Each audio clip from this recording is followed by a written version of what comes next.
Hi guys what's up, welcome to my new episode. और आज की इस वीडियो में मैं बताऊंगा कि रियलिस्टिक शेडिंग कैसे करते हैं।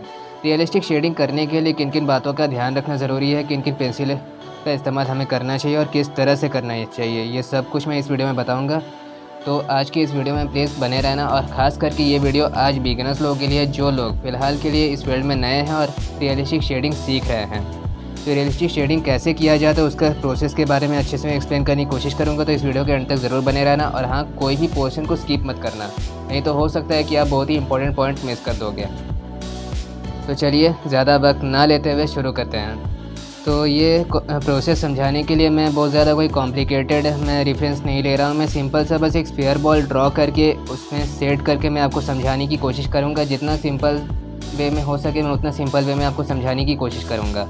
तो सबसे पहले हम एक सिंपल सा जो है कि मैं एक स्फीयर बॉल के लिए मैं एक सर्कल ड्रॉ कर रहा हूँ।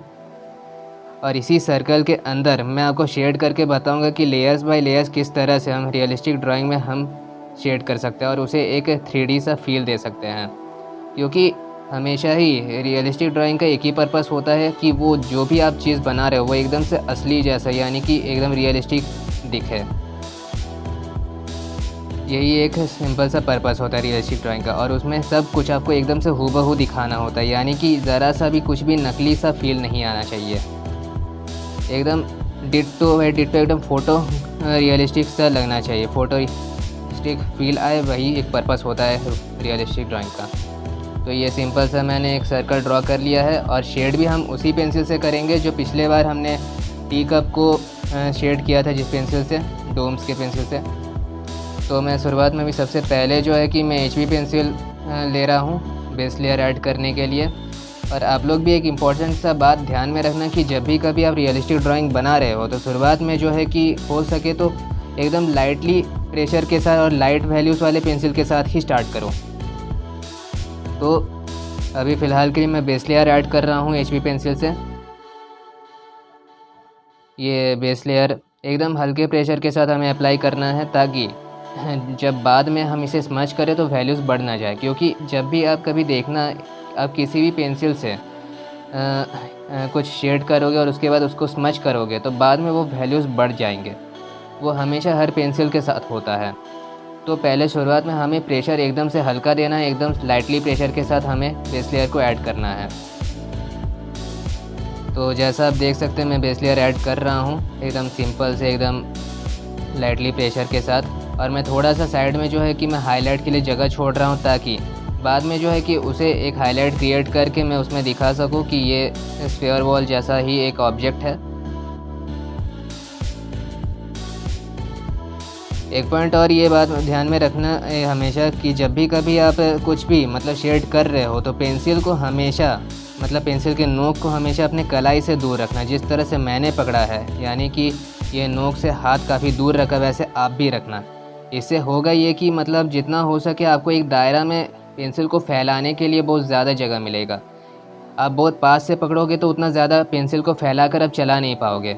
मैं जैसा आपको दिखाता हूँ, ये देखो मैं कितना ही भला फैला पा रहा हूँ, एकदम पास से मैंने पकड़ा है, ये देखो। लेकिन आप दूर से पकड़ोगे तो बहुत ज़्यादा फैला सकोगे, ये देखो। तो ये जितना दूर से आप पकड़ोगे पेंसिल को उतना ही ज़्यादा बेहतर होगा आपके लिए कि आप अच्छे से उसे शेड कर सकोगे। और इसे अभी स्मच करने के लिए भी मैं जो टूल इस्तेमाल करने वाला हूँ वो एक ब्लेंडर या फिर टिश्यू पेपर ही मैं ज़्यादा इस्तेमाल करूँगा। ये हमने बेस लेयर को ऐड कर दिया है, बस अब इसे हम स्मच करेंगे। ये टिश्यू पेपर मैं फ़िलहाल अभी ले रहा हूँ, ये टिश्यू पेपर से ही मैं ब्लेंड करूँगा अभी। वैसे ये ज़रूरी नहीं है कि मैं टिश्यू पेपर से ब्लेंड कर रहा हूँ तो आपको भी टिश्यू पेपर से ही ब्लेंड करना होगा, ऐसा कोई मैंडेटरी नहीं है। आप चाहो तो अपने हिसाब से कोई दूसरा टूल भी यूज़ कर सकते हो, जैसे उसमें कपड़े आ गए, ब्रश आ गए या फिर ब्लेंडर हो गया।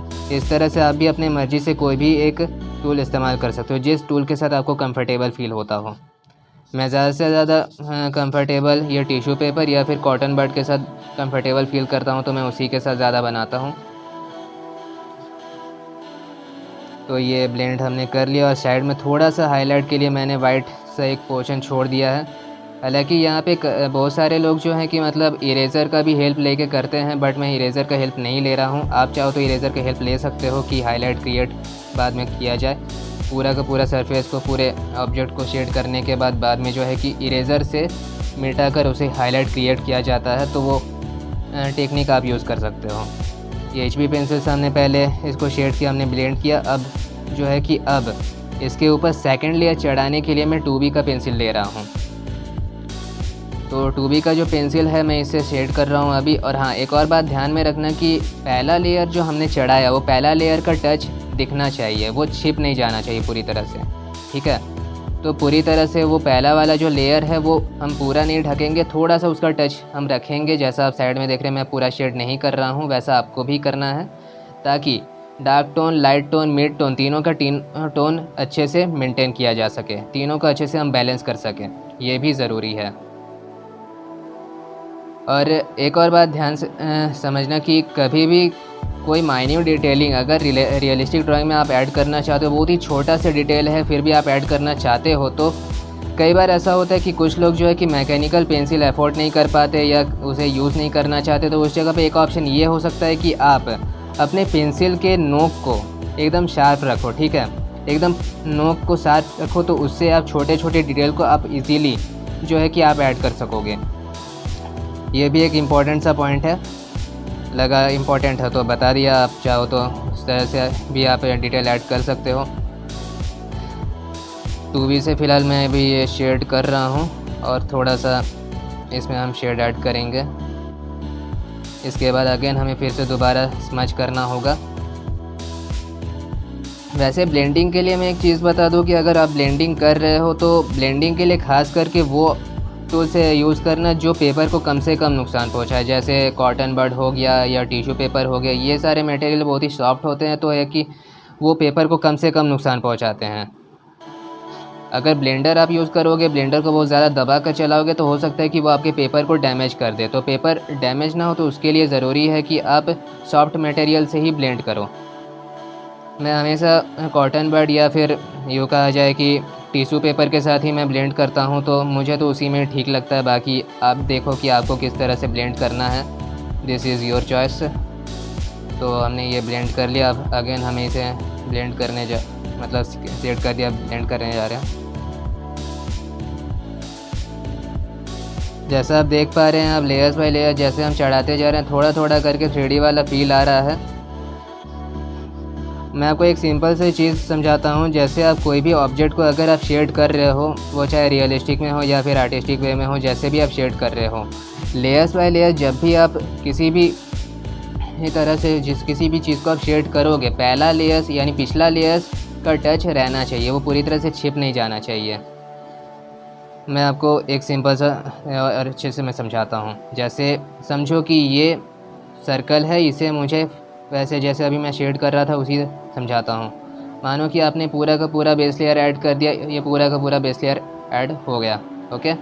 अब इसके बाद सेकंड लेयर जब हम चढ़ाएंगे तो सेकंड लेयर में हमें इतना दूर तक ही सेकंड लेयर चढ़ाना है, यानी कि पहला वाला जो लेयर था उसका टच हमें थोड़ा सा रखना होगा। इतना हमने सेकंड लेयर में चढ़ा दिया, ये सेकंड लेयर ऐड हो गया। अब इसके बाद जो है कि इसके बाद हम फिर से तीसरा लेयर जब चढ़ाएंगे तो तीसरा लेयर हमें इससे कम एरिया में शेड करना होगा। इतना दूर तक हम तीसरा लेयर चढ़ाएंगे और प्रेशर भी धीरे धीरे लेयर्स बाय लेयर्स इंक्रीज़ होता चला जाएगा। ये तीसरा लेयर ऐड हो गया। अब इसके बाद फिर लग रहा है कि हमें एक और लेयर ऐड करना चाहिए, तो हम फिर से यहाँ तक ऐड करेंगे, यानी कि थोड़ा सा हम पिछला टोन का वो टच हम रखेंगे फिर से। और इस बार भी फिर से प्रेशर इंक्रीज़ होगा और साथ साथ में जो है कि वो और ज़्यादा डार्क टोन हम ऐड करेंगे। और इस तरह से धीरे धीरे हम वैल्यूज़ वाले पेंसिल के वैल्यूज़ को भी हम बढ़ाते चले जाएंगे।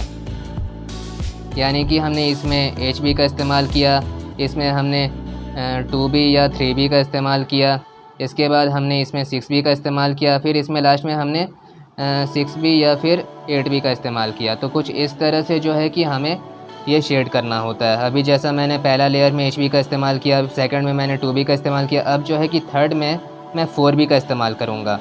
तो इस तरह से स्टेप बाय स्टेप जब भी आप लेयर्स बाय लेयर्स ऐड करोगे शेड, आपका प्रेशर और आपके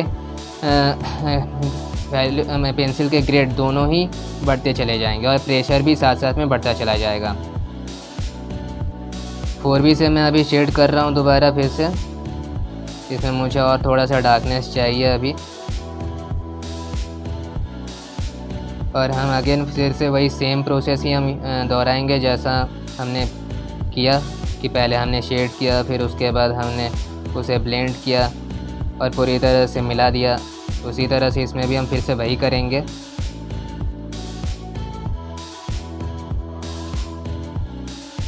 तो जैसा आप देख सकते हैं ये शेड हो गया, फिर से मैं इसे ब्लेंड कर रहा हूँ अगेन। एंड फ्रेंड्स, हो सके तो प्लीज़ मुझे माफ़ कर देना, मैं शायद कुछ ज़्यादा ही फंबल बीच बीच में हो सकता है मैं मार रहा हूँ। तो क्या है कि काफ़ी लंबे टाइम से जो है कि वीडियो बीच में बनाना छोड़ दिया था, तो ये वॉइस ओवर करने की या मतलब बोलने की आदत भी छूट गई थी। तो हो सकता है प्लीज़ थोड़ा सुनने में शायद अजीब लग रहा हो, पर उसके लिए आई एम सॉरी। तो ये इतना दूर तक हमने शेड कर लिया है। अब इसके बाद मैं 6B का पेंसिल ले रहा हूँ फिर से अगेन एक और लेयर ऐड करने के लिए। तो हमने यहाँ तक जो है कि हमने 4B का लेयर ऐड किया। अब यहाँ से जो है कि हम 6B का शेड ऐड करेंगे कि और थोड़ा सा ये डार्क टोन हम ऐड कर सकें इसमें। अभी प्रेशर को और मैं इंक्रीज़ कर रहा हूँ, लेयर्स बाय लेयर्स प्रेशर भी इंक्रीज़ करते चल जाना है और पेंसिल यानी कि डार्क पेंसिल इस्तेमाल करते जाना है हमें। सीरीज़ बाय सीरीज़ हमें पेंसिल यूज़ करना है, पहले HB, फिर 2B, 3B, फिर 4B, फिर 6B, फिर 8B, इस तरह से। और हाँ, एक और बात कि रियलिस्टिक ड्राइंग में कभी भी किसी भी तरह के ड्राइंग को जो आप चाहे बना रहे हो, उसमें ना कभी भी किसी भी तरह के लाइंस को मतलब विजिबल मत रखना। वो चाहे आउटलाइंस हो, काउंटर लाइंस हो, किसी भी तरह के लाइंस को जो है कि विजिबल मत रखना। वो विजिबल जब तक रहेगा लाइंस, वो तब तक आपको कोई भी ड्राइंग में आपको वो रियलिस्टिक वाला फ़ील आएगा ही नहीं। वो आपको 2D वाला ही फ़ील बार बार देता रहेगा जब तक लाइन विजिबल होंगे तब तक के लिए। वो इम्पॉसिबल है कि आप लाइन को विजिबल रखे हुए हो और आप चाहते हो कि 3D वाला फ़ील आए रियलिस्टिक टाइप का, वो नामुमकिन है, वो हो ही नहीं सकता। तो जितना हो सके लाइन को हाइड कर देना है शेडिंग के दौरान। जब आप शेड कर रहे हो शेडिंग के दौरान वो लाइन पूरी तरह से हाइड हो जानी चाहिए। जैसा आप इसमें देख सकते हैं लाइन हाइड हो गए हैं पूरी तरह से। तो अब तक मैंने जो भी शेड किया पूरी तरह से एक 3D सा फील आ रहा है देखने में, आपको लग ही रहा होगा देखने से। पूरी तरह से एक 3D वाला फील आ रहा है। और यहाँ पे जो है ये हाईलाइट मैंने क्रिएट किया है बिना किसी अलग से टूल का इस्तेमाल किया। अब जो है कि ये स्फीयर बॉल पूरी तरह से 3D वाला फील दे रहा है। और मैं थोड़ा सा यहाँ पे डार्क टोन ऐड करूँगा। क्या करूँ, परफेक्शन का कीड़ा है, क्या बोलूँ अब मैं, हर चीज़ परफेक्ट चाहिए होती है इसीलिए। और हाँ, हो सके तो चैनल को सब्सक्राइब भी कर लेना। मैं अभी लगातार इस तरह के जो है कि ट्यूटोरियल वीडियोस में लाता रहूँगा। हो सकता है थोड़ा टाइम लगेगा वीडियोस लाने में, लेकिन लाता रहूँगा, क्योंकि मैं देख रहा हूँ काफ़ी लंबे टाइम से कि मतलब मेरे चैनल को काफ़ी सारे लोग जो हैं सब्सक्राइब करके रखे हैं, मगर देखते बहुत कम हैं। अगर एग्ज़ाम्पल के लिए मैं बोलूँ कि 100 सब्सक्राइबर भी हैं मेरे चैनल पर, बाय एग्ज़ाम्पल कि अगर 100 सब्सक्राइबर भी है तो उसमें से सिर्फ 2 ही सब्सक्राइबर मेरे वीडियोज़ देखते हैं। तो मैं ये नहीं कहता कि सब्सक्राइब करके रखे हो तो बहुत बड़ा कोई एहसान कर दिया है। अगर नहीं देखना है भाई, हटा दो यार, मतलब अनसब्सक्राइब मार दो। मैं नहीं बोलता हूँ कि यार सब्सक्राइब करके रखे हो तो मतलब बहुत बड़ा सपोर्ट मिल रहा है, ऐसा कुछ नहीं है। वो एक तरह से मतलब बोलो तो 1.5 सब्सक्राइबर है, मतलब उनका कोई फ़ायदा नहीं होता। 1.5 सब्सक्राइबर बोलते हैं उनको। अगर वीडियो नहीं देखते हो तो अनसब्सक्राइब मार दो, मैं बुरा नहीं मानूँगा, मैं बार बार बोलता हूँ। और अगर सच में वीडियोस चाहते हो, सच में आप लोग चाहते हो कि नोटिफिकेशन आता रहे, तो सब्सक्राइबर का बटन दबा दो और बेल नोटिफिकेशन वो बेल आइकन को भी प्रेस करके नोटिफिकेशन को इनेबल कर दो, ताकि हर वीडियोस के लिए नोटिफिकेशन आता रहे और आप सिंसियरली वीडियोस फॉलो करके सीख सको। मेरा बस पर्पस है कि सही लोगों को सही तरीके से नॉलेज मिले, मेरा और कोई पर्पस नहीं है। तो ये पूरी तरह से शेड हो चुका है। अब जो है कि अब हमें इसका शैडो क्रिएट करना है।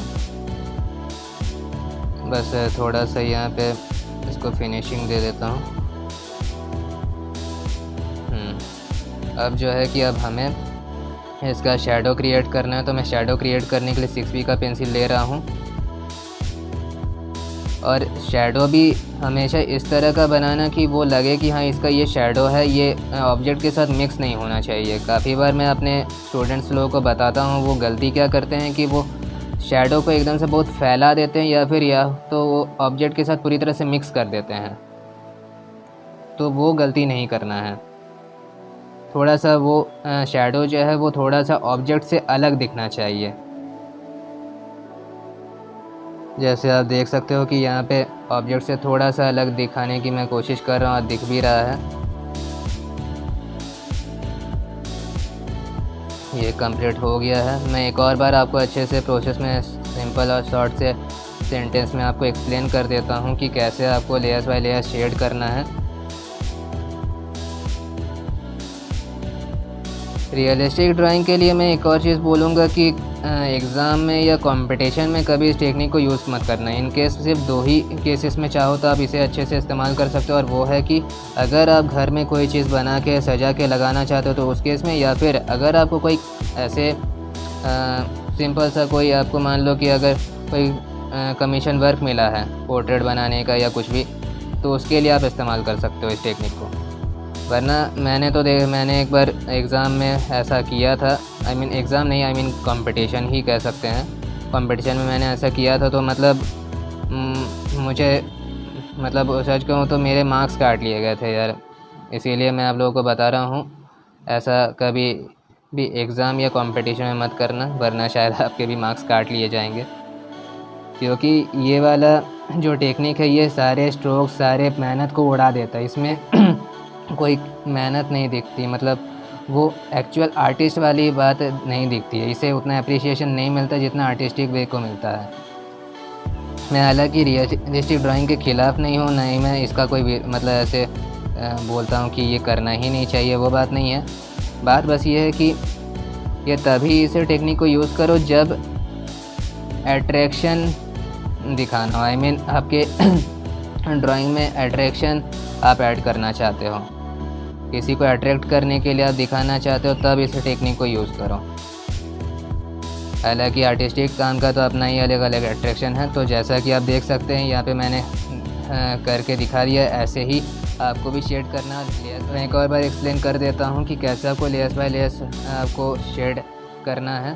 तो जैसे ये सिंपल सा सर्कल है, ये सर्कल के अंदर अगर शेड करना है तो सबसे पहले हम इसमें पूरा बेस लेयर ऐड कर देंगे। बेस लेयर ऐड करने के बाद पहला लेयर ये ऐड हो चुका है, इसमें हमने HB पेंसिल इस्तेमाल किया। अब सेकंड लेयर जब हम चढ़ाएंगे तो सेकंड लेयर को हम इतना दूर तक चढ़ाएंगे, और इसमें जो है कि हम थोड़ा सा थोड़ा सा डार्क पेंसिल हम इस्तेमाल करेंगे।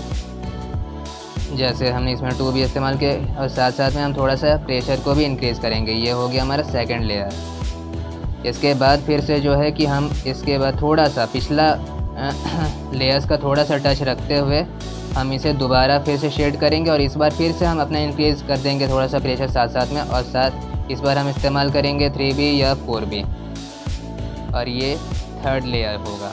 तो इस तरह से धीरे धीरे हमें लेयर्स बाय लेयर्स प्रेशर भी बढ़ाते जाना है, और साथ साथ में डार्क पेंसिल भी इस्तेमाल करते जाना है। तो यही सिंपल सा एक प्रोसेस है।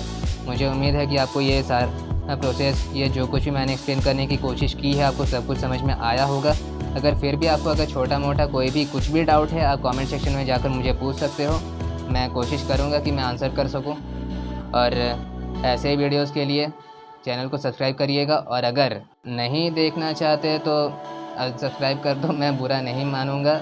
मुझे सिर्फ वो सब्सक्राइबर चाहिए जो सिंसियरली सीखना चाहते हैं। तो मिलते हैं फिर से जल्द किसी नई वीडियो के साथ। See you soon in the next one. Bye.